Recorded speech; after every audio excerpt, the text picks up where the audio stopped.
Good evening and welcome to this Mahatma Gandhi Commemorative Lecture and our awards ceremony we have today, our awards presentation. My name is Stephen Collis. I'm a professor at SFU in the English department. I work with the Institute for the Humanities and the J.S. Woodsworth Chair Program, along with the Takor Foundation. We help support and organize these yearly events. And of course, it's a special year this year, it being the 150th anniversary of the birth of Mahatma Gandhi. So it's a little extra special. We have an extra full room because of that, perhaps, which is lovely to see. And I was going to say, I have been known to be civilly and non-violently disobedient, but I'm going to try and hold myself together. I feel strongly about this program and honoring the memory of Mahatma Gandhi. So I'll also begin by acknowledging the unceded territories that we are gathered on, the unceded ancestral territories of the Musqueam, Tsleil-Waututh, and Squamish peoples. It's always a very special feeling too, to try and keep that in mind. Sometimes you worry it becomes lip service. So many events now in the city, that acknowledgement is given, and I stop and say what I'm saying right now, acknowledge that it could become mere lip service. So I remind myself that it needs to mean more than that. So we have two awards before we get to our lecture. So we're going to begin with the Mahatma Gandhi Annual Student Award. This award was established in 2007 by the Institute for the Humanities at SFU and the Takor Foundation and the India Club of Vancouver. It recognizes and honors SFU students who have been active in voluntary service that contributes towards the betterment of the human condition, health and caring services, literacy and training programs, peer group assistance, peace and social justice initiatives, community building services, anti-violence and anti-poverty programs. Forgive me if many of you were at the event last night or the one that happened about an hour ago. I'll be repeating myself occasionally. The recipient of this award could be involved at the local level, national, and international, and our recipient this year is very international. And I think that makes it a bit special this year too. So the award this year is going to Kimo Sanko. Kimo is a first-year student at SFU. He just started 4 weeks ago. In fact, just arrived in Vancouver 4 weeks ago. He was born in Ghana, and he's lived in a number of countries in Africa and around the Gulf. He's come most recently from Dubai. From a young age, he has participated in the activities of the nonprofit Hino International, which was founded by his father. Under its auspices, Kimo has worked with amputees in Sierra Leone and visited orphanages for victims of the 2015 Ebola epidemic. He's also been active in the Model UN and with animal rights. And there's a lovely story in Kimo's biography where he was in, I've got to try and get the name of the street right, Nouakchott? Is that pretty good? Mauritania. This is in West Africa, and this was a few years ago, so my imagination here is that this was a fairly young Kimo.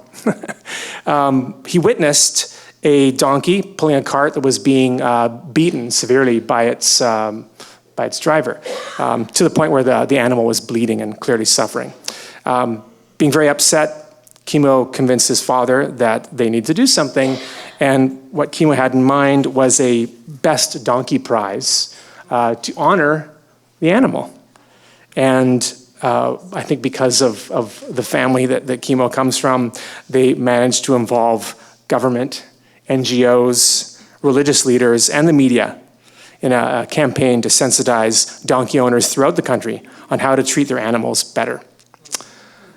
So this is a young man involved in many things, as well as starting first-year university at SFU. So it's a real honor to give him the award this year. So I'm going to invite Kimo up. Maybe we can stand actually down here, and Bhaskar Takor to present the award.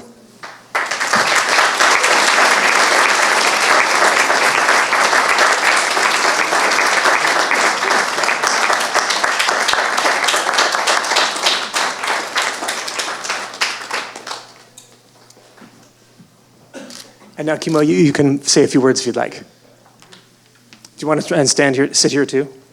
It's an adventure, but I think you should try it. Okay. I'll stand. That's fine. Do you stand? Yes, that's fine. All right, thank you. Good evening, everyone. I'll just like to start by quoting my father. Peace and poverty are everyone's business. Without peace, it is impossible for the rich to enjoy their abundance and for the poor to enjoy their humanity. Sharing and promoting good relations within and between communities are essential to achieving peace and alleviating poverty. They also help human beings to live in harmony with their environment. Aware of these needs at a very young age, I was fortunate enough to participate in a number of projects which I believe are in line with what Mahatma Gandhi was best known for, which include promoting peace and understanding through basketball, organizing best donkey prize for the mistreated donkeys in Mauritania, amputees empowerment and projects surrounding the Ebola crisis and orphanages, as well as community health and nutrition in the Ivory Coast. In addition to these, I understood that my parents have risen to where they are today through education, and this has inspired me and motivated me to work hard at school and also promote and preach for the importance of education to the less fortunate. I'd like to conclude by thanking everyone and thanking the judges, the sponsors of this prize and also of this event. It's really an honor for me to be a part of it. Thank you very much.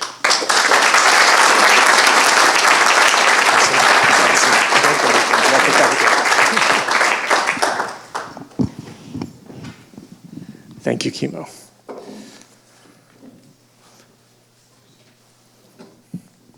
I'll sit again. So it's a great pleasure and honor to introduce this next award and our speaker tonight.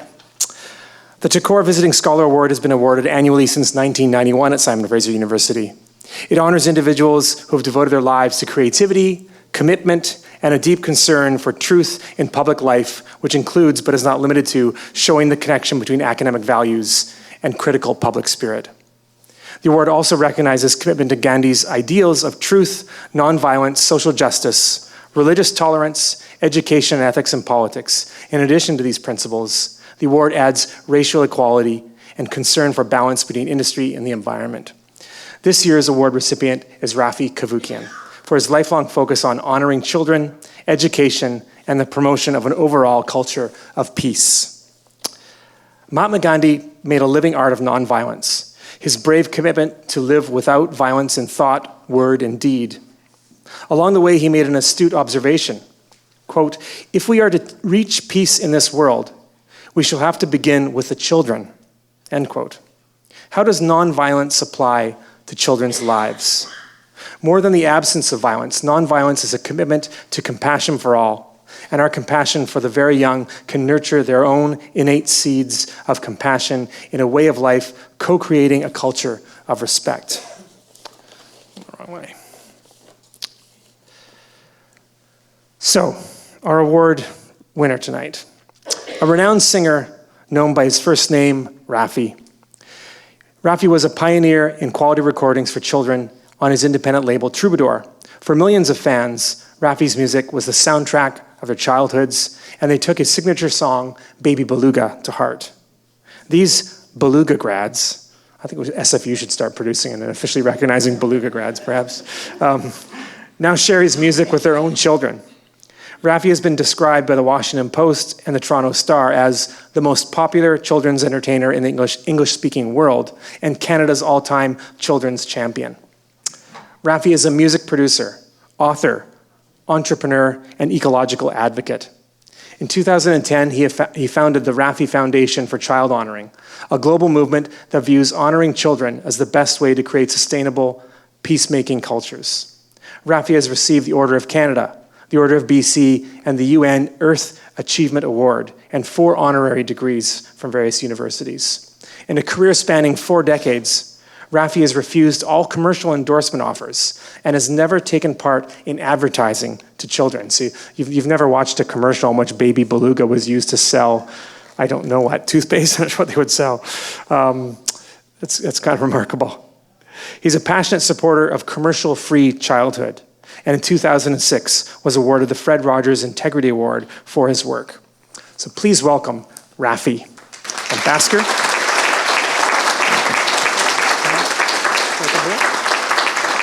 Oh, sorry. And Arvind Thakur will actually present the award. Do you want to come down this side, actually, Raffi? And it's a little bit easier than our tiny little stage, maybe.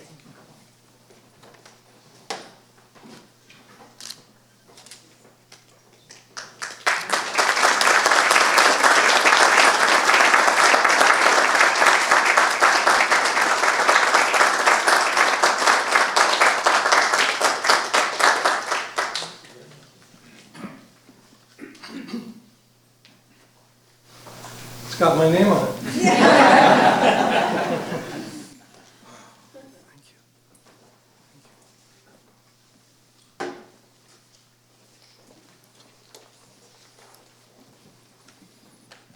Hello, my friends. Hello. I'm full of Gandhi. Full of thanks for us, of you, the Thakur Foundation, you wonderful people who thought to give me this amazing award. Thank you so much. It's humbling to be here. It's such fun to reminisce in my younger years and to remember what Gandhi meant to me as I was struggling to find my way in the world. And I will ask those of you who have your cell phones out to perhaps put them down so that you can just be here with me with your hearts and minds. I would so love that. Thank you. This talk is being videoed apparently, so there's that.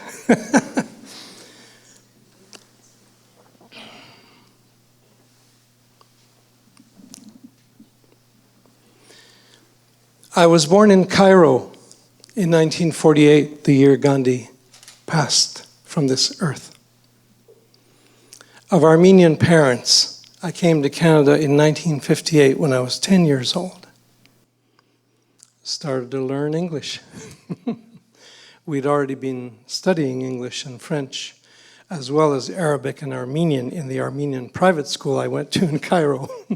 But in Toronto, with the Toronto Maple Leafs and hockey games and such, I began to embrace a new culture. But I remember as I was in my teens, and I was hearing so much from my parents who dutifully were trying to keep the Armenian alive in me, right? This is what immigrant parents do. They don't want their children to remember, to forget their roots. While I appreciated that, I was feeling a little crowded by all the Armenian this, the Armenian that, because as a teenager I said to myself, well, I imagine every culture in the world must have great authors, poets, architects, musicians, and I reasoned that just because I was born into one culture didn't necessarily make that superior to other cultures. And I think there was something there at the beginning of my search for identity that then found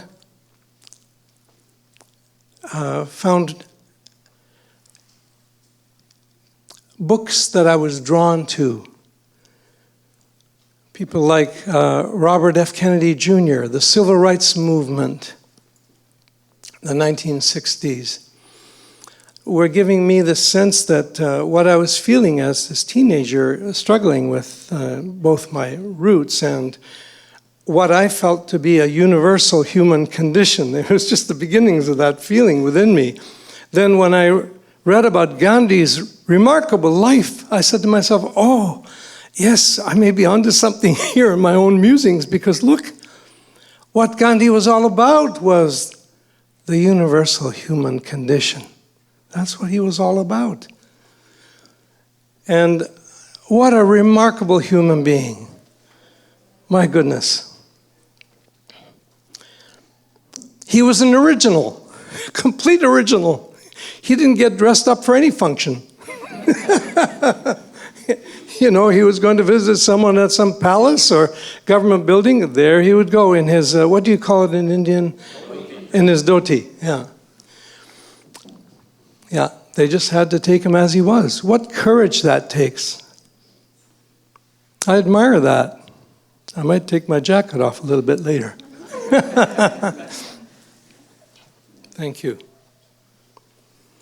So I came with a couple of things. I came with some notes and this beautiful book, which if you don't have, I would highly recommend, by Eknath Easwaran. I have quite a library at home, and I was saying to myself, over the decades, I've, refreshed it and, culled a few books. This one stayed with me for a long time. And I wanted to read something from it, but let me just look at my notes here for a moment. Yes, I'll read that in a minute. You see, I want to tell you about my yoga days. I was in Toronto.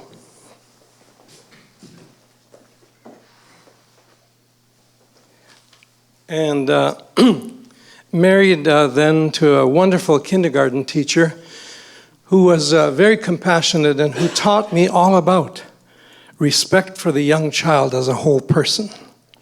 At the time, that blew my mind because I didn't know young children very well. I had long hair and liked to party.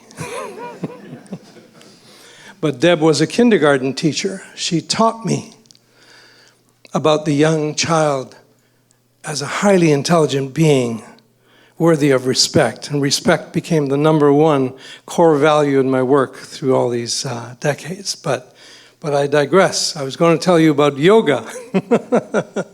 In my 20s, in the mid-70s in Toronto, I was taking yoga classes, hatha yoga, doing some meditation, and I found it fascinating. And I think that introduced me to some spiritual books, and maybe it's along that pathway that I came to Gandhi.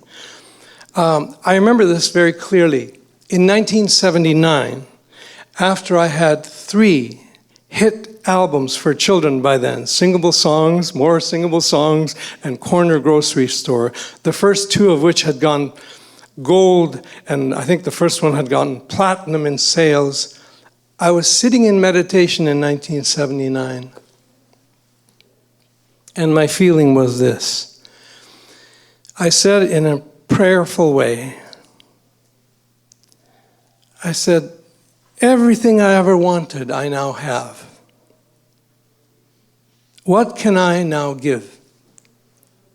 Might I live a life of service? Because it felt to me like asking for more of the same just wasn't exciting. It's an interesting place to remember that came to me today as I was thinking about this evening. A good meditation. How can we be of service? Gandhi Jayanti is not a statue on which we placed loving garlands yesterday. Gandhi Jayanti is the feeling in our hearts and minds when we conjure his memory, because he lives in us. His words, his thoughts, his deeds. Nonviolence in thought, word, and deed. My, he's thorough, isn't he? In thought, you don't wish anyone harm, even those who would wish that to you. In words, you are careful with your tone of voice and the words you choose with which to address another, even as they come to take you to jail. It was one of the first things I noticed. I was so impressed that his resistance was not the kind where you sometimes see on television where there are resistors to this cause or another. They're being carried out by 4 people because they're doing this with their arms and legs. Gandhi would welcome his jailer, so to speak, with this attitude of, "Oh, hello, I've been expecting you," he would say. He'd throw them right off. Talk about disarming. He said that and he meant it because he was honoring and respecting the jailer's sense of duty to that person's position in life. So he was resisting the antagonism, but not the antagonist. That made an impression on young Raffi. And if you think of it, Jesus of Nazareth was in some ways that way. He was pointing to the sin, not putting down the sinner, so-called. Similarly, with children that we're trying to guide to good behavior, right actions, and so on. Whenever there's a problem, something we might call misbehaving, it's always with love that we connect. Then we redirect. It's always with love, because that young child is just simply learning and trying on the world for size. But Gandhiji, and I was just saying earlier, I may have to write a song about Gandhiji. Because I wrote one for Nelson Mandela, and I got to sing it to the great man in Toronto in 2001 at Ryerson University. And of course, Nelson Mandela was inspired greatly by Mahatma Gandhi. So today I was saying to myself, oh my, I think I need to write a Gandhi song. It might be something very simple. Gandhiji, Gandhiji, you know, something like that. Or Bapu, Bapu, Bapu. You know, or combine the two, you know. And then go from there, right? This is what songwriting feels like. You go for it. I think it would be wonderful, actually. But I'm going to read a short passage from this book. What strikes me is that Ahimsa Nonviolence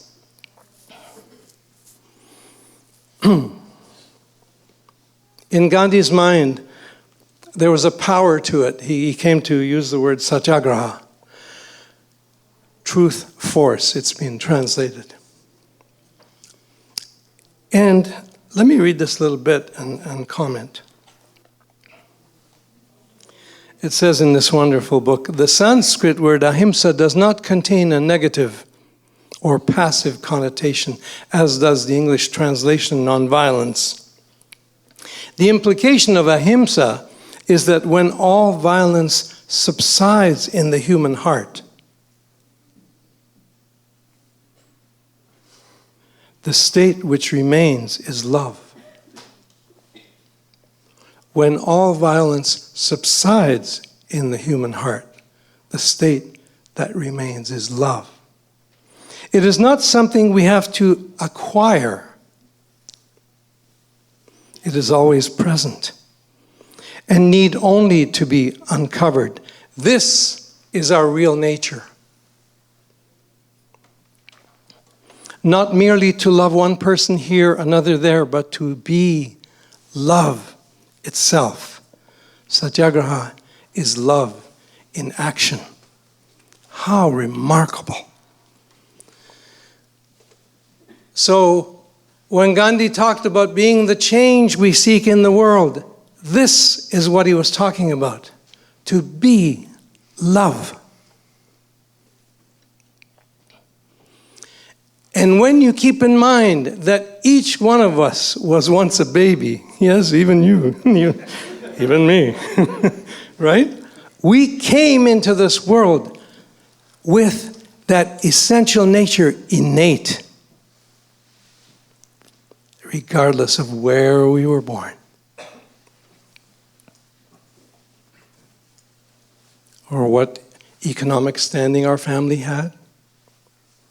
Regardless of the color of our skin or the cultural conditions in which we were raised, when we were born with love innate. You know, it's funny, there's this little song that my fans love to sing with me, "This little light of mine, I'm gonna let it shine." You know that one? "This little light of mine, I'm gonna let it shine." Beautiful little song. But guess what? There's nothing little about that light. That's just the songwriter's trick. There's nothing small about it, is there?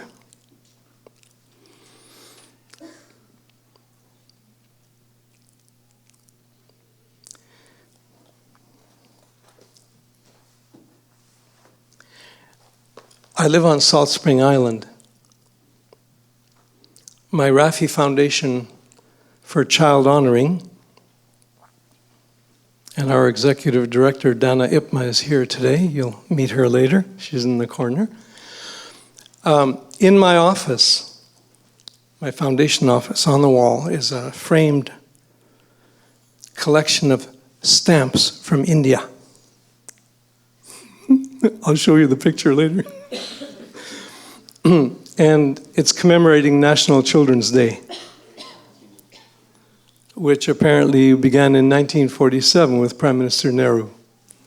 And one of the stamps in this collection that's quite striking for me is a young child with an elderly Mahatma Gandhi. It's right there. Every time someone comes to visit my office, they have to see that picture, the collection of stamps. The reason I'm mentioning the universality of Gandhi's love is that it beautifully ties in to the work we're doing at my foundation, to my philosophy that I've developed, which I call ChildHonouring. And it goes something like this. This is very simple. As I was saying, the young, the infant of our species, let's say, imagine a 6-month-old baby for a moment. Here's what's interesting. Each of you here might imagine that baby with a different skin color. Depends who you are, right? It's interesting that way, right? So you're holding a vision of what's familiar to you, right? But if we conjured up, let's say, 4 or 5 babies, different skin color, clearly different ethnicities and so on, these are physiologically speaking the same human child. They are exactly the same physiologically. They have exactly the same needs of infants at that beginning of life. And that's why at my foundation we talk about ChildHonouring being a universal ethic to be lived in locally wise ways worldwide. Because the young child of our species is indeed the universal human, if you think about it. I want to read a little something from an essay I wrote. It says, "The child as humanity's primary concern deserves scrutiny. All across cultures we see an essential humanity visible in the very young. Infancy reveals the universal glory of human development. Every baby smiles and cries the same, eats and poops the same." Tell me I'm wrong. Isn't that true? Every baby. And regardless of culture, has the same physiological need and capacity for love. The prime nutrient in the ecology of the child. Why not then a universal ethic honoring the child, the universal human? ChildHonouring can be that ethic. And I will say more about ChildHonouring in a moment. The child, Homo universalis, is every culture's treasure, humanity's foundational intelligence. This is the good news to shout about. and to teach our young very early in life. What is universal to human experience is most evident in infancy, which is kind of interesting if you think about it. The baby of all cultures is the same physiological being regardless of ethnicity or social standing. Thus, we can embrace diversity, a child-honoring principle. Safe in the knowledge of how much we share with people worldwide, we can celebrate our marvelously diverse global family. We don't have to fear difference. We can celebrate it. Hallelujah that we're all a little bit different. Wouldn't it be boring if we weren't? As I look upon you today, what an interesting group this is. It makes one want to know about this person or that person. It makes you curious. It makes you curious because we all started out, as I said, in that baby state. So we all come from a place and time called early childhood. And child honoring as a philosophy emphasizes the primacy of early years in human development. Because as we found out in recent research, that's the foundational time. The early years before we enter school. The early years, the formative years, is when we're learning about how it feels to be human. Think about that. Think about the word formative. What is forming in those early years? Nothing less than how it feels to be human.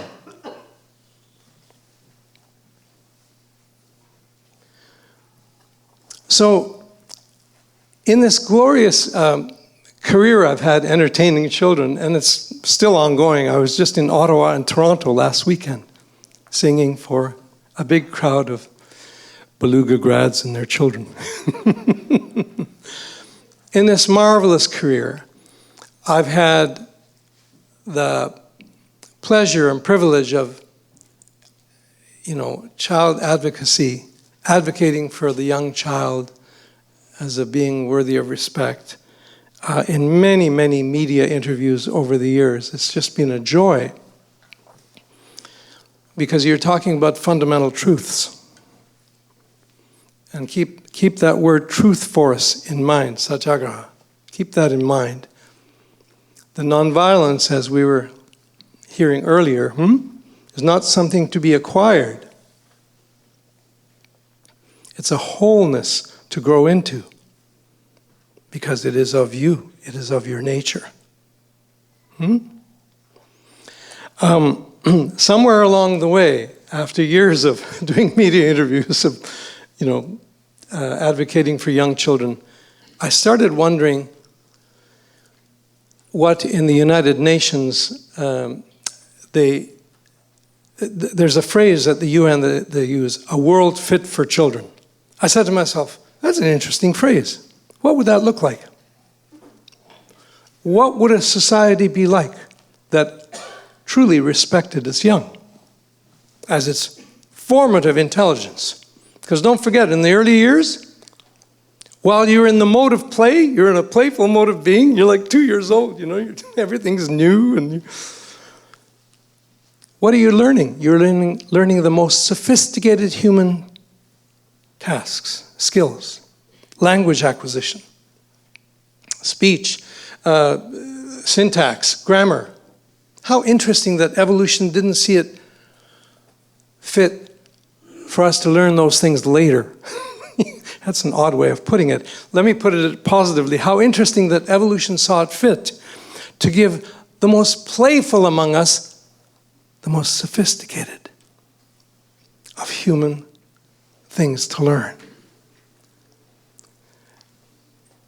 There's a lot in that I could talk about, but we could be here a couple of hours. There's something in play we're not supposed to forget as we grow older. That's one conclusion you can take from that. Play is an amazing intelligence that moves us as we're learning in those years critically important things about how to be human. Somewhere along the way, when I asked the question, how would a society honor its young? What would a child-honoring society look like? At that time, it was just an adjective. Lo and behold, in Vancouver, in 1997, on a Sunday morning, very early, I sat upright in bed.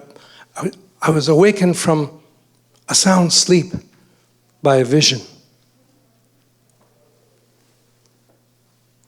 And my jaw dropped. And there in the air were two words, child honoring. And I now, in that luminous moment, I saw those words, and I knew they meant for me the work of the rest of my life. And I felt in that moment that I was being given something. I knew in that moment it was a philosophy that connects person, culture, and planet.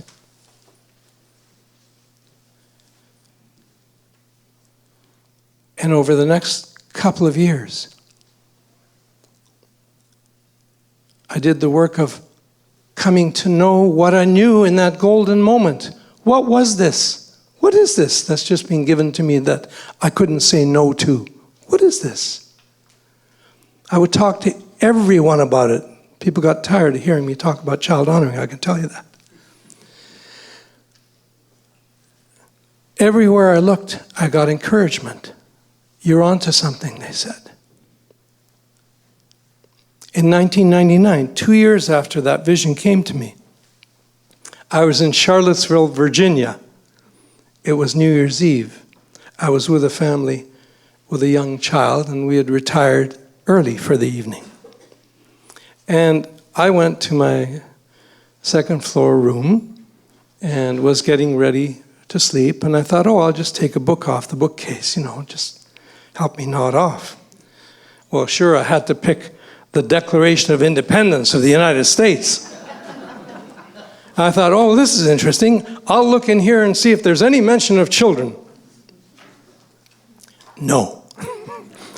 There were no mention of women in 1776 in that declaration, beautiful as it is. So I said to myself, I wonder what a similar emancipatory paper on children might be like. And I began to write. And I wrote something that turned into these 3 paragraphs called A Covenant for Honoring Children.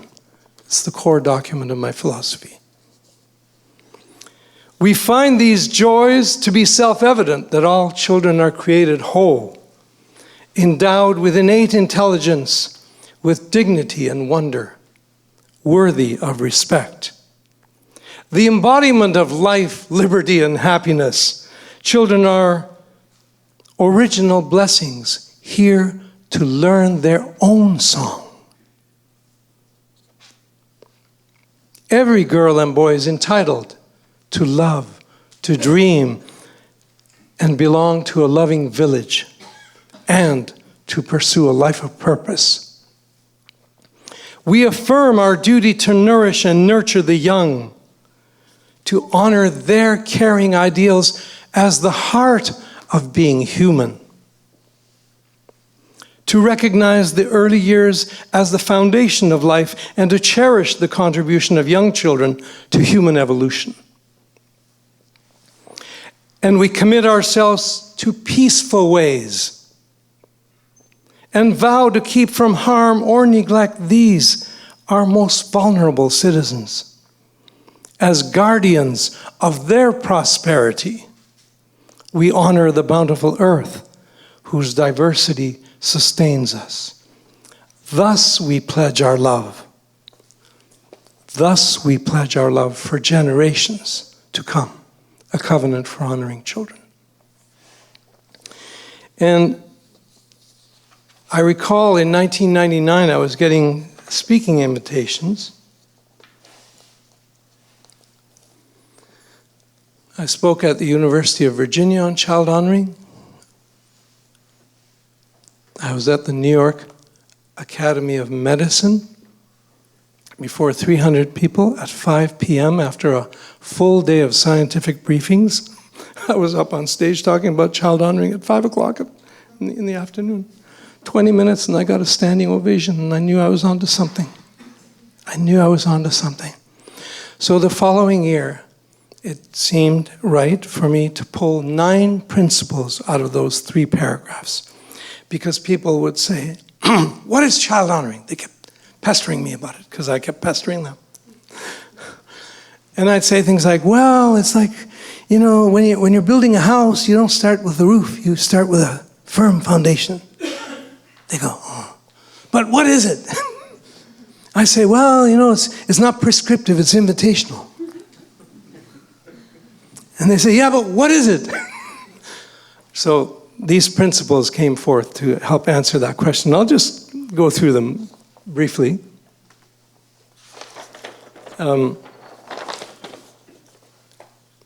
Nonviolence is one of these principles, but I want to tell you that as you hear about all of them, about the other 8, you'll see that nonviolence shines through all of them. Respectful love is the first principle. We honor those who we respect and admire and love. Why is it respectful love? Because a love that is not respectful doesn't really work. It could be a coercive love, an overbearing love, a suffocating love. Not good. I've been in keynote presentations of child honoring before, let's say, 300 people. And I will say, let me see your hands, those of you who, as a child, felt loved and respected for who you felt you were. 3 hands go up out of 300. I was loved greatly by my parents. Did I feel respected as a child for who I felt I was? No. I'm sorry to say that, but it's true. So we have to learn from our experience, right? Respectful love. It speaks to the need to respect children as whole people and to encourage them to know their own voices. Children need the kind of love that sees them as legitimate beings, persons in their own right. The second principle, diversity. Diversity is about abundance of human dreams, intelligences, cultures, and cosmologies. And human diversity, introducing children to biodiversity and human diversity at an early age, can build on their innate curiosity. There's a world of natural wonders to discover and a wealth of cultures, of ways to be human. Caring community is a child honoring principle. It takes a village to raise the child. You've heard that? The child is entitled to feel seen, to participate in community life, to feel respected, to be the recipient of kindness and consideration from those who are older, whether they are doctors or shopkeepers or whoever you run into in the course of a day. Conscious parenting is the fourth principle. Parenting experts are now telling us more and more that what we give to a child is what we know about our own selves, about our own background. One way or another, that's what we transmit. So if we are conscious of our own beginnings, or how we were raised, and maybe some of the issues from that time that may still be within us, coming to our attention for healing. If we're conscious parents, we are far less apt to unconsciously repeat some of the, shall we say, disrespectful ways that we experienced our beginnings, if that was the case. And here we come to emotional intelligence. So there are 9 child-honoring principles. We've gone through respectful love, diversity, caring community, conscious parenting, and now to emotional intelligence. Daniel Goleman wrote the beautiful book, Emotional Intelligence, in which he said, IQ, intelligence quotient, would get you a job, but EQ, emotional quotient, will get you promoted, he said. To be aware of our emotions is one thing. To be masterful in containing the breadth of human emotional response is another. And emotional intelligence is all about what kids need to learn in those early years. They're just learning how to be. The world within, the world with one's friends, with one's playthings that one wants sharing with, but can't really do that because it's just being practiced. It's also new. Emotional intelligence is very much the work of the early years, and often in play, that work is done best. Then we come to nonviolence. Ah, yes. Ah, yes, nonviolence. It is central to emotional maturity, to family relations, to community values, and to the character of societies that aspire to live in peace. It means more than the absence of aggression. It means living with compassion. Regarding children, it means no corporal punishment, no humiliation, no shame, no coercion. First, do no harm. The physician's oath must now apply to all our relations, and it can become a mantra for our times. First, do no harm. A culture of peace begins in a nonviolent heart and a loving home. There are 3 principles left. Safe environments. If the environments in which children, the most vulnerable among us, grow are turbulent, toxic in various ways, the child will suffer from that. It's a form of violence to impressionable young children to be exposed to exploitation, let's say, even by, direct marketing of, advertising of products directly to them, which in Quebec, by the way, is illegal. Children 12 or under, you can't directly advertise to. It should be that way everywhere. But more than that, we know that, sadly,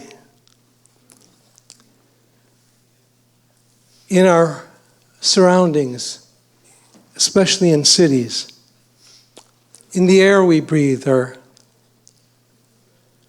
thousands of synthetic chemicals, very few of which have been tested for safety. And we know again, through the rapid increase in asthma of children, that we're seeing the young, through no fault of their own, growing up where it's harder and harder to breathe.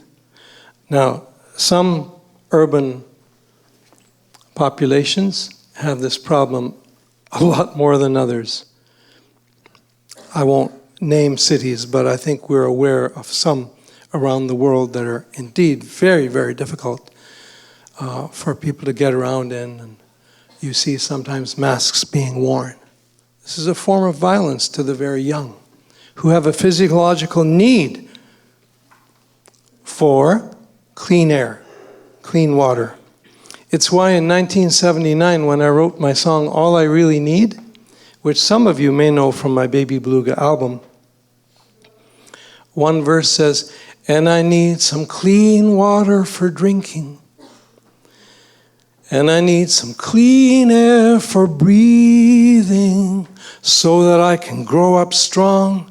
Take my place where I belong. All I really need," the song says, "is a song in my heart and love in my family." Sorry to digress, but I wrote that in 1979 as a protest song against consumerism.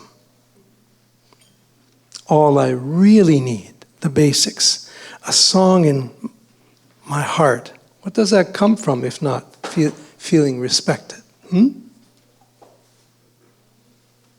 A song in my heart.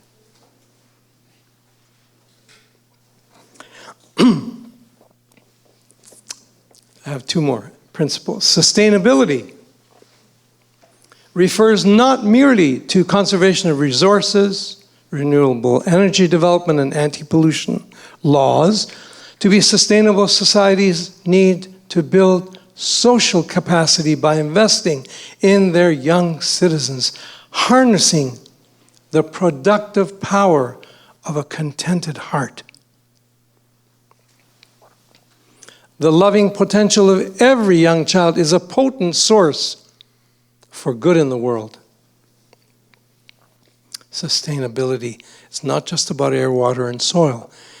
It is indeed thinking about future generations with great love and living in a manner that allows them to also live and prosper. And in the climate emergency moment we're in, this principle has never been more important. We'll touch on that a little bit later. And the last of the 9 principles is ethical commerce. Ethical commerce is fundamental to a child-honoring world. It includes a revolution in the design, manufacture, and sale of goods.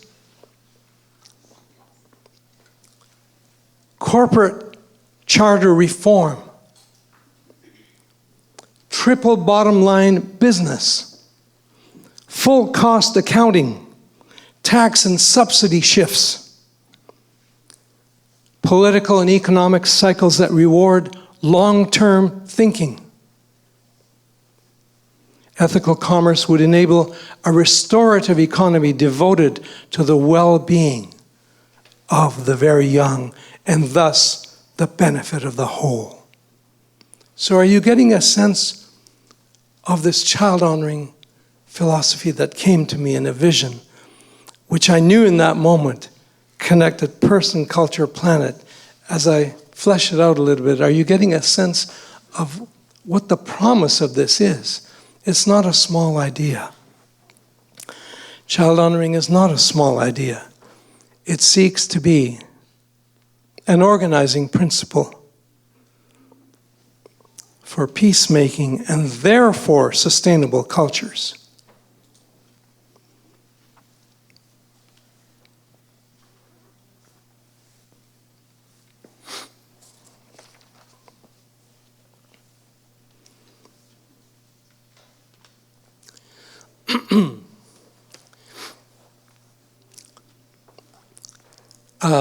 I was mentioning the song that I wrote for Nelson Mandela earlier. I'll just touch on this briefly.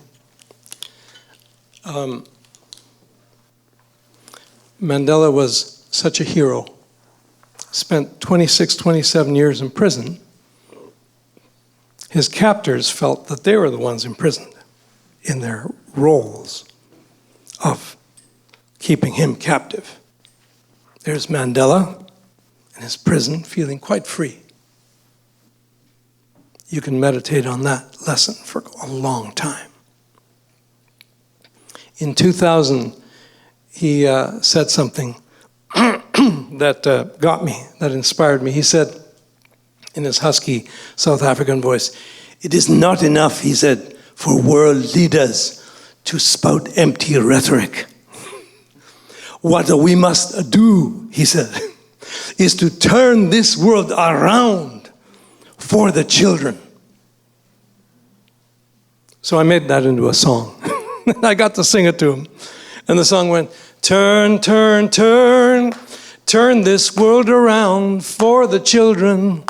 Turn this world around. The dreams of our young ones born into this world need respect and love to come alive. And honoring the children is what we all can do. And now is the hour, and we've got the power to turn, turn, turn, turn this world around for the children. Turn this world around. I got to sing it for the great man at Ryerson University, and at the end he stood up and shook my hand.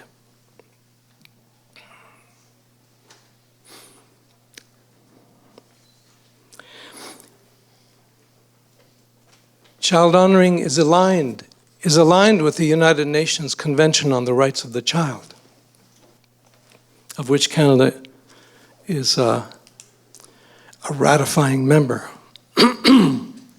The United States, hopefully with a change of government, can come around to ratifying this incredible international treaty, finally. The UNCRC, as the convention is referred to, has 3 core tenets: provision, what we provide for children, protection of children, and participation. And of the numerous articles in the convention, this is the one that really gets me. Children have a right to know that they have rights. Think about that one. And for you parents here, it doesn't mean that their rights, that children's rights, reduce your human rights. But we can think of the children's rights as foundational for a number of reasons, but here's one. Because some of their rights to clean water, clean air, and so on are physiological entitlements. We don't usually use the word entitlement in a positive sense. With young children, we can. They are entitled to our respectful love. They're entitled to clean water, clean air. They need them to grow healthy.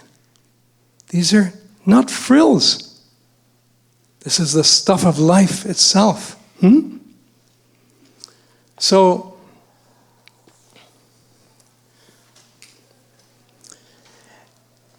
when you think of the young child through the lens of respectful love, I was thinking of Gandhi's glasses yesterday when we saw that play.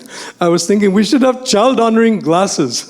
That if you put them on, you see an entirely different world. You see a world that honors its young. I may have to write a little play about that after I finish my Gandhiji song, right? Yeah. But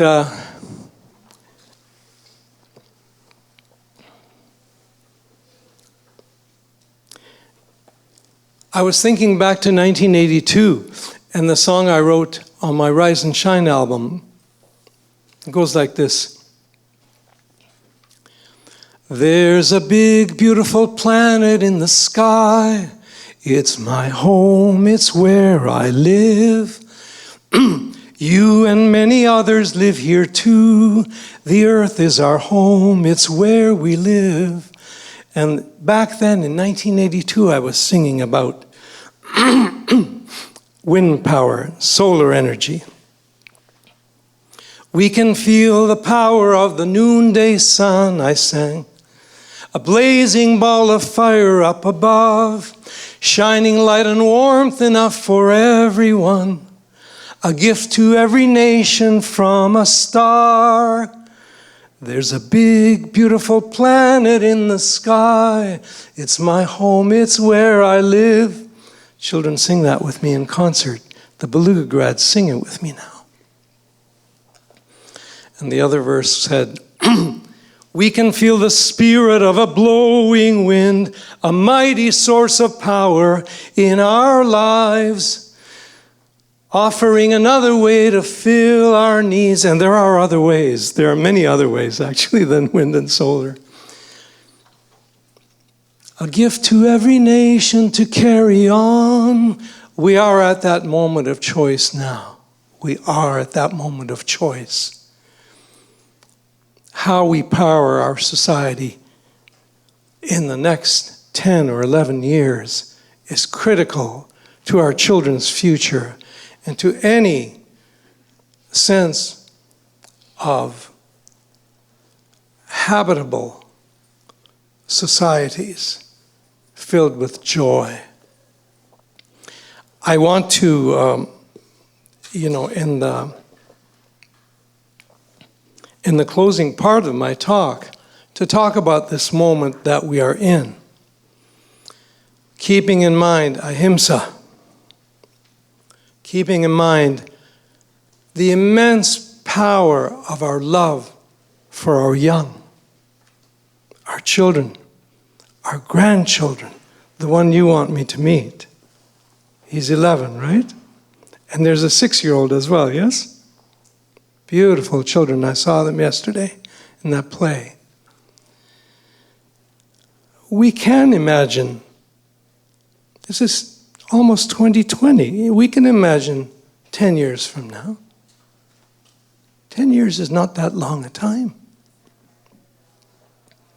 But we now hear from the respected scientists from around the world, the Intergovernmental Panel on Climate Change, which does not exaggerate its findings. If anything, it understates the findings.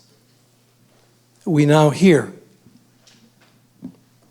that we have just a little over 10 years to do something we haven't been able to do in 30 years of knowing about global warming and climate change. In those 30 years that I've been tracking this issue, since I first heard about it on a 5-part CBC radio series by David Suzuki in 1989 called It's a Matter of Survival, and that radio series changed my life, I want to tell you. In those 30 years, greenhouse gas emissions have kept doing what? Going up. In 1 year, has the annual average greenhouse gas emission count gone down in 30 years? No. That's the scale of what we need to do for our children now. That is the unintended violence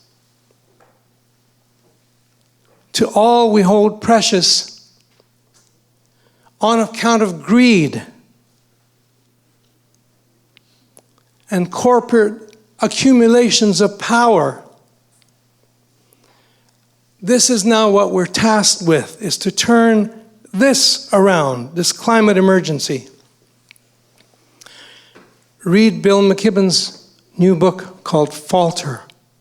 Read that. He has outlined in great detail that the oil and gas giant Exxon knew about global warming in 1970. Its own scientists knew about it and warned of the dangers. But Exxon did not bring that knowledge to the public. Imagine what a different world we'd be in now had we 3 decades ago been warned by the industry responsible for where we're at now. They kept it hidden. They deceived us. They lied about it. I got pretty furious reading this. I had a sense of what had gone on, but I got pretty furious reading it. And even though in 2007 I had written a climate song called Cool It, I wrote it for David Suzuki and his bus tour of the country in 2007. I felt the need to write more climate songs. I didn't want to, but we have at this time on our planet who I would describe as another Gandhian figure. She's 16 years old. She's from Sweden, as it happens. I'm speaking of Greta Thunberg, you know that. This remarkable person who, again, doesn't get dressed up to meet the Prime Minister. She just shows up. She's unassuming. It's interesting that she doesn't wear makeup. I mean, it's just interesting to note. She is completely herself, even as she tells us in her own words that she struggles with Asperger's and so on. But she doesn't let that get in her way. When she was 15 a year ago, she'd been mulling over the climate situation. She'd heard about it. She'd heard about the science, and she was shaking her head. She said, I have to do something. So she decided one Friday she will leave school. She'll go on strike from school.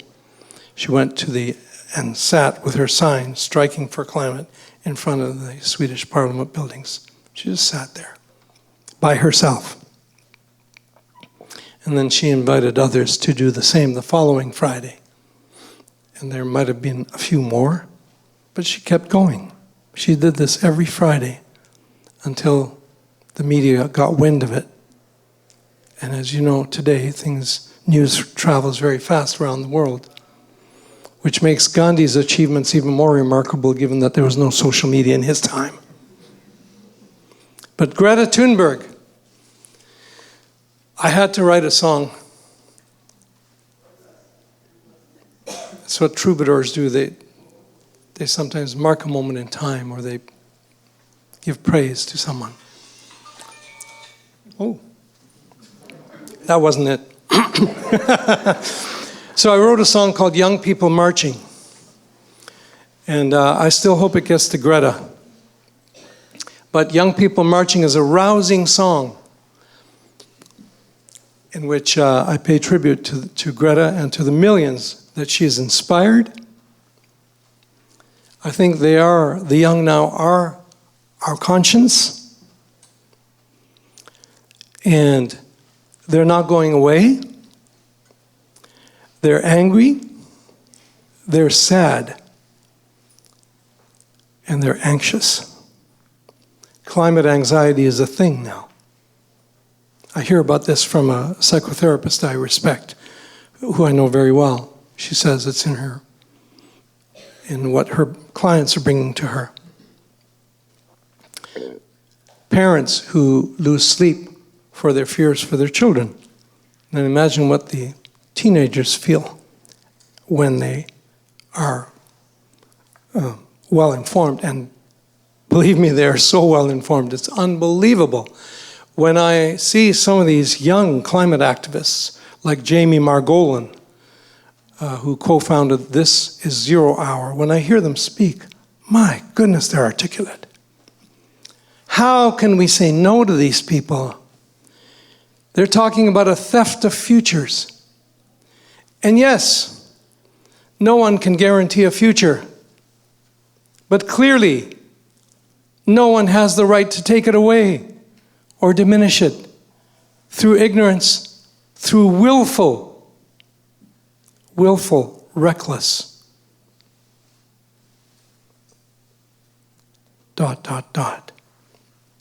So, I'll close by saying, we are at this point, and I do want to mention the ChildHonouring course in a minute, I haven't forgotten. We are at a point where children feel they have to remind us, and never mind remind us, they're going to demand of us the impossible. Cutting greenhouse gases to the point that's necessary, as outlined by the IPCC report, may take a miracle.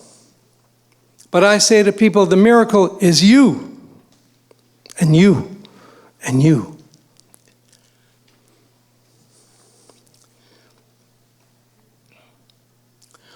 At the center, at the foundation, we've done something over the last year. It took me over a year to do this, but we now are offering an online course in child honoring for parents, for educators, policymakers.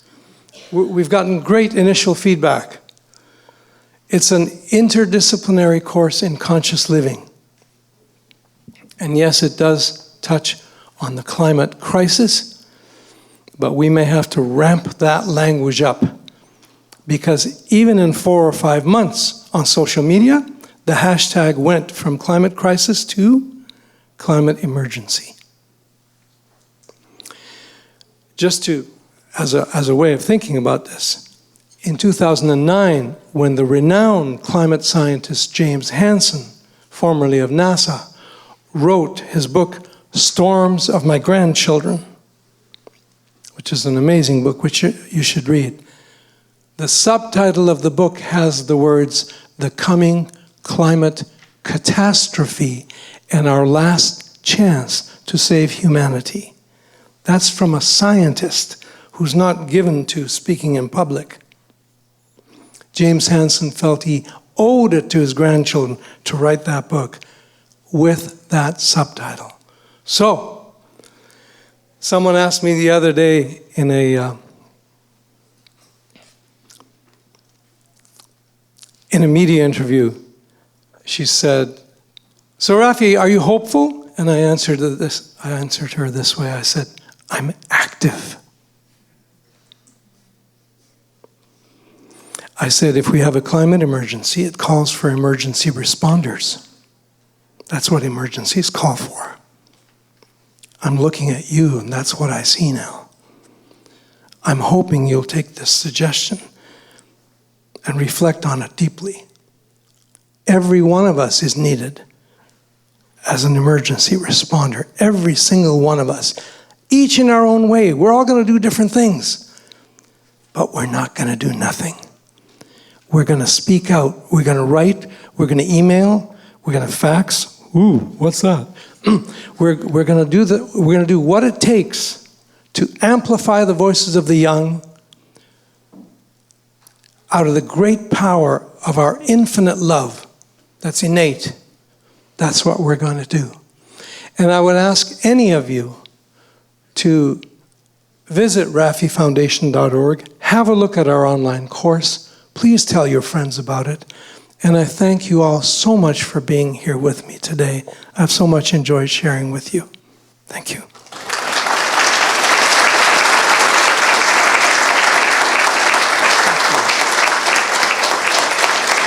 That's covered. Thank you.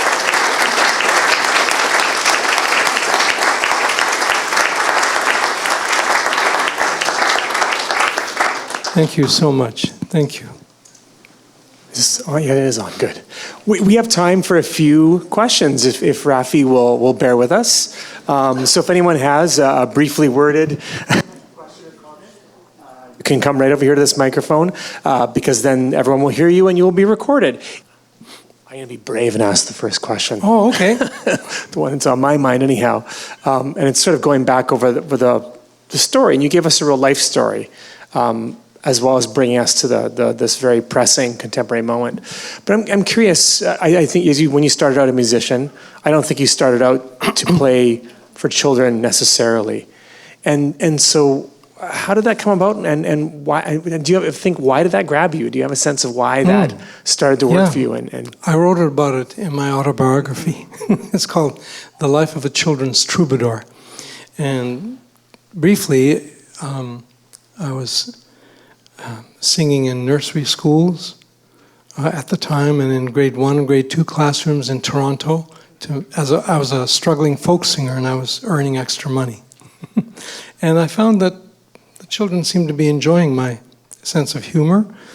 I had to learn the songs that I sang to them, even Baba Black Sheep, because they weren't part of my childhood. So imagine that. Learning children's classics word for word, right? So one thing led to another, and at that time there was a suggestion that children deserve good music. Raffi, why don't you make an album especially for the very young? Because I had an album out at the time as a folk singer. And I thought, yeah, okay. And my wife at the time, we thought about it, and we thought, yeah, well, okay. And I have wonderful musical friends, so I leaned on them. We got together, and one thing led to another. We made an album in the basement studio of none other than musical great Danielle Lanois, who has gone on to produce bands like U2 and Neville Brothers and Bob Dylan and so on. Danielle Lanois was the engineer on the first 4 albums that I did for children. That's probably why they sound so good. So one thing led to another, and within 2 years I had changed my career entirely from singing in coffee houses to singing, devoting myself making music for children, because I came to understand it was important work. That was the key. Thank you.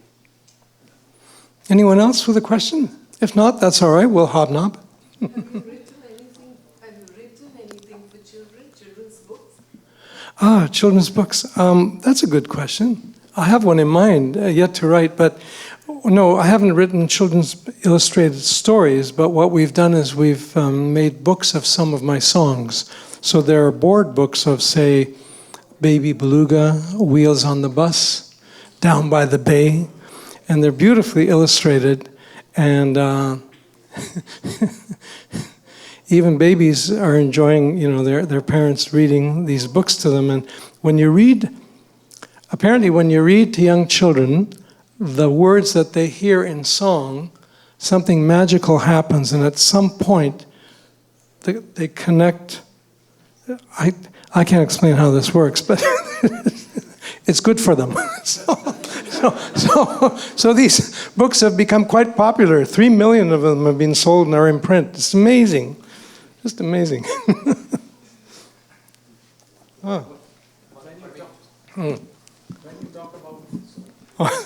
Well, do you want to come here, Arthur?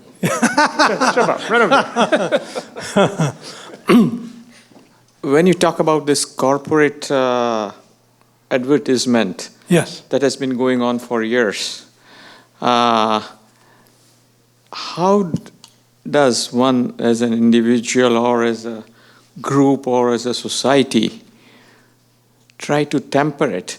Because the whole point presently is, and if you look at different governments, and everybody is pushing for more individuality, more greed, but not that idea of socialism that was coming is slowly disappearing from the psyche of the world leaders. That's a great question. We need to develop a social conscience with regards to our very young. To exploit innocence for profit is unconscionable. It's simply wrong. It's unethical. You just don't do it. That's why when the producers of the movie Shrek approached me 6 or 7 years ago to do a Baby Beluga movie, I had 2 questions for them, and I knew what the answers were going to be. Are you going to directly advertise this movie to children? Well, yes, of course, blah, blah, blah. Oh, I said. Next question was, are you going to make all kinds of cheap products from PVC and all this kind of stuff to sell at fast food joints? Well, of course, revenue stream, blah, blah, blah. And we said, no, thank you. No. So that's another way. But there's a wonderful organization called Campaign for Commercial Free Childhood, CFCC, on Twitter and Facebook. And they lobby, they do great work. But it feels like you're pushing against this immense tide of profitability at any cost. What is always done doesn't make it right. Just because it's prevalent doesn't make it right. It's wrong. Say so. Every time you encounter it, say so. If you have the option, say no. Step away. Write letters, emails. Did I mention fax machines? Yes. Hi, so I'm Christine Circa. First of all, I wanted to say that I honor and respect my own adult children, so 21 and 24. I have one in third year university at Queen's for environmental science, and another one that's just finished from Sauder at UBC. And my question, first of all, I very much honor the climate change work that you are doing and pulling the respect and honoring of children towards that. And I was wondering specifically in terms of our own inner child and whether you talk about that, because not only should we honor children, but we should honor our own inner child, and so everybody in the world can pretty much relate to that. And I'm just wondering if you can speak to that. Thank you. Well, every one of us is going to have to make peace with how we were brought up, in one way or another. There's a story there that requires healing for most people, not all. When I say every one of us, what I mean is we make meaning when we when we consider the inner child and our own experience. I've certainly gone through my own emotional work. It took several years, actually. I was lucky I had therapists who were just right for me. I was very lucky. You've got to find the right person to do this work with. But in a more general way, I think that inner child, the child of our early years, that the child we were, it never goes away. How could it? It doesn't go away. If we're lucky enough to come to reparent that child through our own active love, that's a good thing, because in that love we can grow. I recall very well in my experience that it felt very freeing through the shedding of tears and so on, the release of anger, suppressed feelings and so on, to discover that what was at the bottom of all of that was love, enormous love that had been covered over. And here's what I do say. When you feel seen and respected for who you feel you are at an early age, the true self rejoices in that reflection. There's no need for a false self to grow and wreak havoc in the world, all the while saying, "Look at me," because one didn't get seen. You see what I'm saying? So how we experience early life, the first impressions of life, are so important because they set the whole emotional tone of being. I hope this is going to your question, right? And we don't forget how we felt in childhood. We may cover it up, but it being that the experience of feeling disrespected, if that's how it was, will drive us in one way or another. We will be maladaptive. The false self will constantly seek attention. But the true self, growing in the harmony of its experience, with that respectful love mirror, that self is a gift to both self and the world. So it behooves us to see the goodness in children, to see their valiant efforts, their exploring ways, the trial and error means, the creative, spontaneous play, and to help them, guide them whenever they need, whenever they're in trouble. Of course, they can work a lot of it out themselves, and we can encourage that, but we can be loving and respectful. And child honoring is full of that love. Thank you. All right? I think we might be ready to let you off the hook, Raffi. One quick announcement, which is that we do have a reception. There are some refreshments waiting for us, but we're going back across the street where we were for the photo exhibit if you were there earlier. So it's back to the main SFU Harbor Center campus across Hastings Street. As you go upstairs, you'll notice some lovely food standing around and people. That's someone else's reception. That's not ours. So don't help yourself as you pass by. But head back across the street to Harbor Center. So I just want to thank Raffi one more time. Thank all of you for coming out tonight.